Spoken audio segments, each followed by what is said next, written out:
Hey guys, it is Monday, March 30th.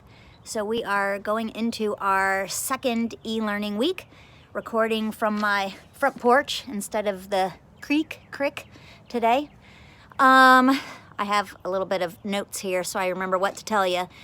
Hope everybody's doing okay. Hopefully you aren't too bored, but hopefully you are staying away from people. I literally yelled at some golfers today when I went by in my car telling them they need to be 6 feet apart. So we're going to be stuck doing this for longer for not following the rules. So hopefully you guys are staying away from people and you're staying home. So last week, as in the last school week, not spring break, you guys just had 3 assignments. You had a no red ink on plurals, then you had the short story Lamb to the Slaughter, which I love, and then you had an article about Jackie Robinson. So I just want to talk about the Lamb to the Slaughter real fast because many of you made the same mistake on your answers. So one of the questions asked you to write out how did she feel at the beginning and how was it different than how she felt at the end. So a lot of you had it figured out that like she was in shock at the beginning and then at the end she was feeling confident. But the problem with that answer is you didn't give the proof. So if you're going to say she was shocked, you needed to give evidence. You needed to quote the text and say, according to paragraph 25, she, and then quote what she did, that she fell over, that she screamed, or she dropped to her knees and started crying, or whatever it is she did that would be proof that she was shocked. So you guys have the right idea with telling me how she felt. You just mostly didn't give me any proof. That's not everybody, but a lot of you, that was the issue. So I just wanted to point that out before I give you the assignment for this week. So we're going to do, and this is kind of an oxymoron, but we're going to do a long short story.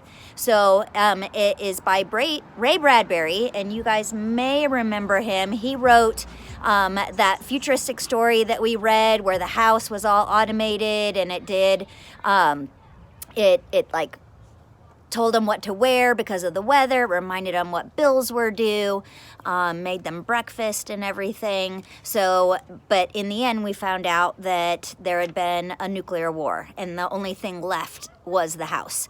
So same author, kind of the same concept. It's really going to kind of answer the question and think about this before you start reading. Is there such thing as life being too easy? Is that a thing? Can something be too easy? So think about that. The story is actually called The Veldt. I don't even know if I'm saying that right, but I'm going with that. V-E-L-D-T. And veldt is open grassland in South Africa. So you're going to need to know that. One of the things I like about Common Lit is anytime there's a difficult word, there's going to be a little square next to it, and you just click on that, and it'll give you the definition. So even I was clicking away on words to look at definition. So no shame in that. But it's like I said, it's long, but it's still a short story. So we're only going to do one Common Lit this week since that story was so long. And I'll post that probably tonight early. And then I'm going to give you another no red ink. This time it's on singular possessives. So last time we looked at plurals and some of the weird ways that we make plurals. It's not as easy as always just adding an S. So hopefully you did that. But this time it's going to be singular possessive. So you're going to have to deal with putting in apostrophes and showing ownership.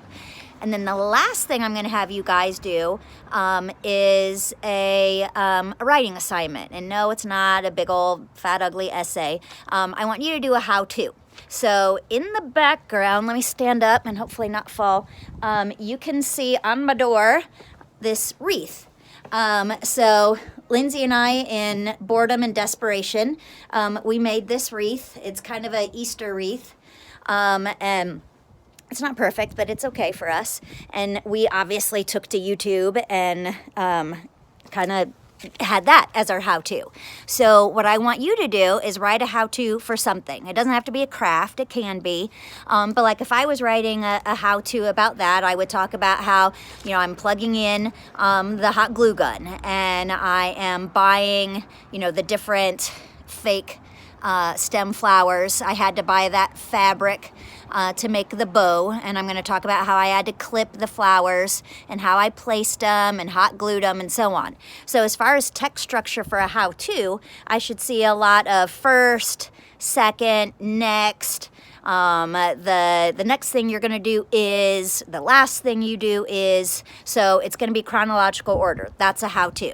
So I'll push that out in a blank Google Doc. It can be a how to make a peanut butter sandwich. It can be how to win at Fortnite. It can be how to play ping pong, how to teach your dog to sit. Any kind of a how-to. That's all you have to do. It can be very, very basic, nothing fancy, but I'm looking for that text structure where you add in first, second, next, that kind of thing. What else do I need to tell you? I guess that's it. I don't know if Madison is doing this. I think I heard they were, but putting bears out. And then we also, it kind of became popular here, was to put rainbows. And I know I'm like a 5-year-old, but you could see in that window I drew a rainbow. It's perfect, obviously. And then, I don't know, my husband kind of added that creepy bear that looks like he's just hanging. So, and I don't know if you'll be able to see it. Let me go out in my yard and hopefully not step in poop. But then up high, yeah, there's another bear up there in that window. So I don't know if any kid has even come by and seen them and liked it, but there you have it. So our bears and our rainbows all the way here in Louisville. So I guess that's it. I'll leave it for that.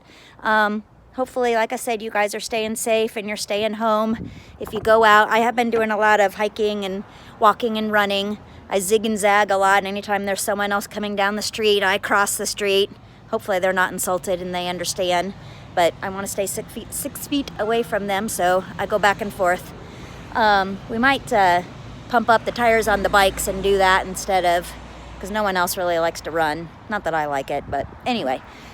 All right, I guess that's it. Email me anytime, even if it's just to say, hey, I'm so bored. And please, please, please do your work. The grades are awful. I have so many Fs, and I'm still holding out hope that we'll go to Kings Island. It might be a lofty hope, but I'm still hoping we get to. And if you have an F, you don't get to go. So do your work. I miss you guys. Talk to you later. Bye.